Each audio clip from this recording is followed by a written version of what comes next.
cordial saludo, mi nombre es Joan Felipe Pino Soto, pertenezco al programa de Ingeniería de Sistemas del CECAT de Dos Quebradas, mi carrera es pipepino1 @hotmail.com, mi teléfono es 310-616-5573 y mi SK es la pipepino1 por si desean comunicarse conmigo. Esta presentación trata sobre los presales de las bases de datos. Entonces, ¿qué es una base de datos? Es un conjunto de información agrupada para su posterior revisión de forma rápida y sencilla.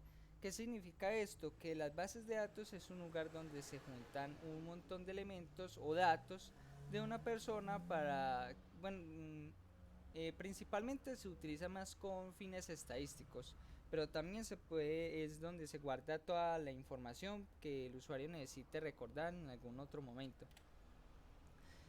Se remontan desde las primeras bibliotecas, que son consideradas las primeras bases de datos, ya que en ellas podíamos ver la información contenida en sus libros y de esta forma saber cómo es que las personas vivían en sus tiempos. Lo que pasa es que con las bibliotecas de ese tiempo no era muy sencillo o no era muy rápido conseguir toda esa información. Entonces, por ejemplo, si queríamos buscar una parte de un libro de matemáticas en específico, teníamos que buscar el libro, buscar esa parte, etcétera.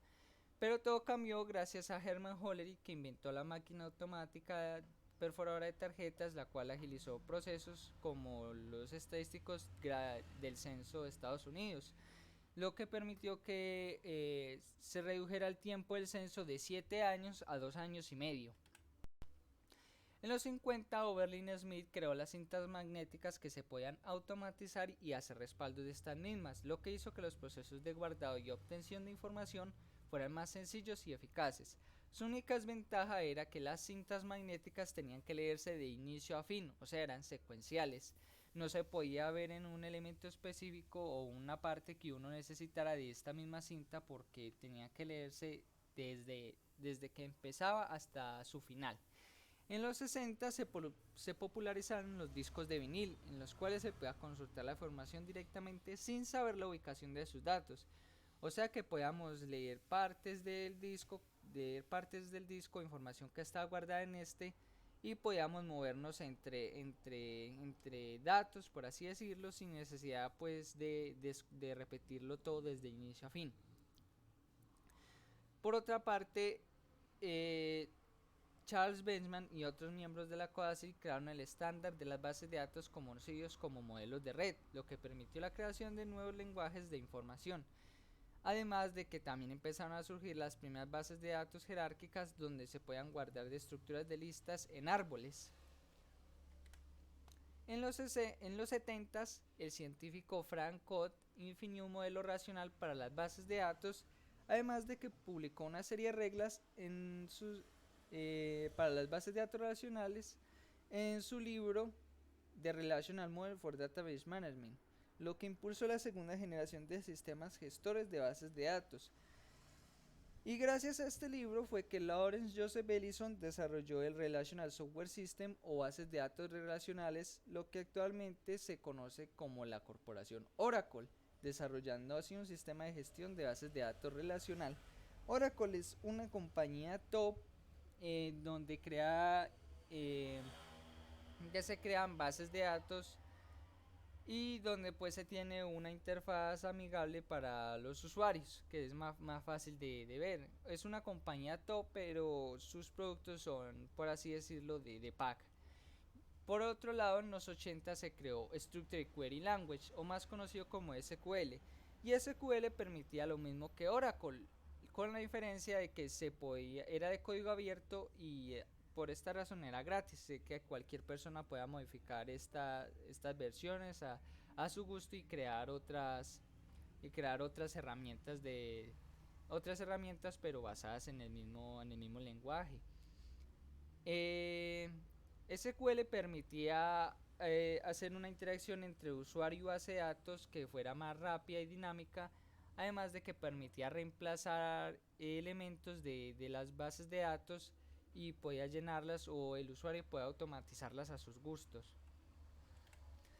En los 90 se dio un giro gracias a las bases de datos orientadas a objetos, ya que estas han tenido éxito a la hora de gestionar datos complejos en donde las bases de datos relacionales no han podido desarrollarse de forma eficiente.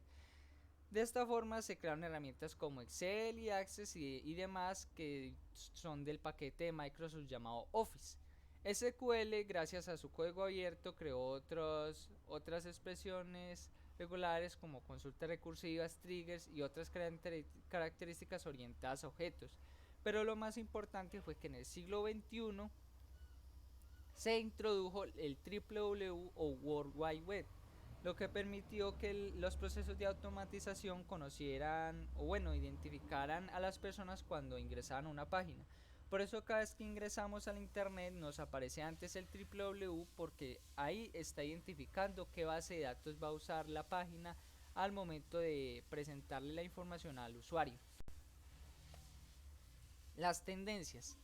En la actualidad el panorama con respecto a las bases de datos ha cambiado, ya que ahora existen formas de manejar datos tanto de forma relacional como no relacional, utilizando herramientas diferentes como al conocido SQL, y gracias al Machine Learning podemos no solo organizar de forma más rápida y eficiente estos datos, sino que también podemos medir y predecir situaciones para que las empresas usuarios puedan tomar decisiones más coherentes y efectivas.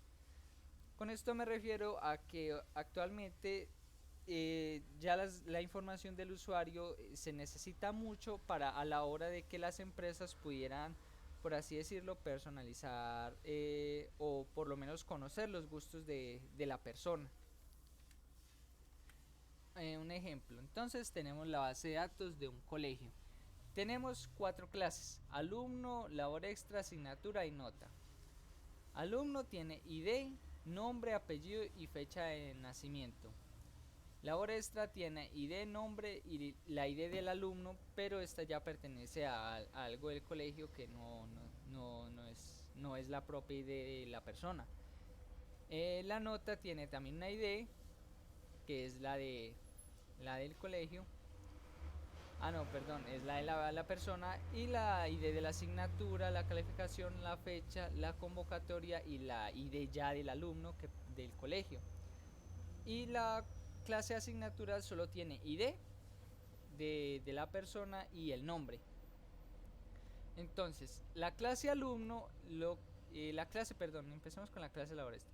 La clase labor extra lo que hace es sumar las acciones que realiza la clase alumno hacia la clase nota. Entonces, por ejemplo, un alumno hace un trabajo aparte de los que ya se han mandado y se le sube un poco la nota de la asignatura. La clase nota ya es la más importante porque en esta ya podemos identificar cómo es que el alumno se está desarrollando en el colegio, si es bueno o mal estudiante, o si tiene problemas, o si hace labores extra y demás información de relevancia para poder el colegio obtener más información del alumno y que, por ejemplo, pueda actuar más deprisa o más temprano, por así decirlo, que ellos puedan identificar en qué problemas está, o sea, qué fallas tiene el alumno y poderlas resolver a tiempo. Y la clase asignatura es ya como un identificador para saber en qué asignatura está fallando el alumno o qué es lo que al alumno más le gusta ver.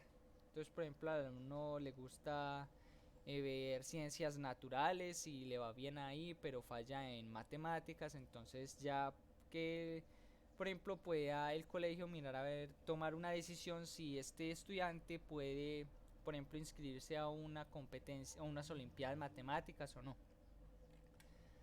Conclusiones. Las bases de datos se han convertido en algo esencial para que nosotros podamos agilizar nuestros procesos por medios conocidos como las redes sociales, plataformas y registros. Y de esta forma tenemos un almacén de datos, de elementos que nos pertenecen, el cual podemos revisar en cualquier momento si llegase el caso de que lo necesitamos. Hoy en día la información del usuario es muy importante para que las empresas puedan tomar decisiones coherentes y que puedan ver las opiniones que tienen los usuarios con respecto a ciertos productos o ciertas empresas, marcas, etcétera, para así que pues puedan aprovechar y también pues, por así decirlo, personalizar los productos a cada usuario, y que el usuario pues se sienta contento con su producto recibido.